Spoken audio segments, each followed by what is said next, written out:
कछुआ और सारस की चतुराई। बहुत समय पहले की बात है, एक सूखते हुए तालाब के पास एक कछुआ रहता था। वह तालाब का पानी लगभग खत्म होने के कारण बहुत परेशान था। तालाब के पास दो सारस भी रहते थे जो अक्सर दूर के झीलों में जाकर खाना लाते थे। कछुए ने एक दिन सारसों से कहा, यह तालाब अब सूख रहा है। अगर मैं यहाँ रहा तो मर जाऊंगा। कृपया मेरी मदद करें और मुझे किसी बड़े और गहरे तालाब में ले चलें। सारस पहले तो संकोच में थे क्योंकि कछुआ भारी था और वे उसे अपनी चोंच में नहीं पकड़ सकते थे। लेकिन कछुए ने एक योजना सुझाई।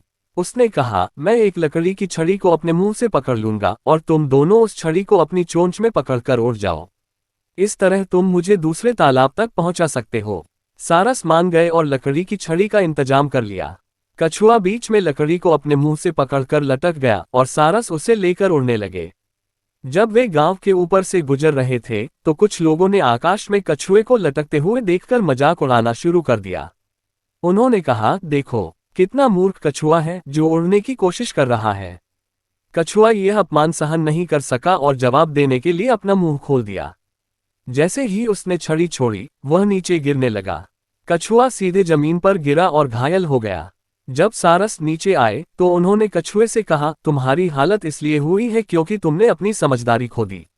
अगर तुमने चुप रहकर केवल अपने लक्ष्य पर ध्यान दिया होता तो यह दुर्घटना न होती।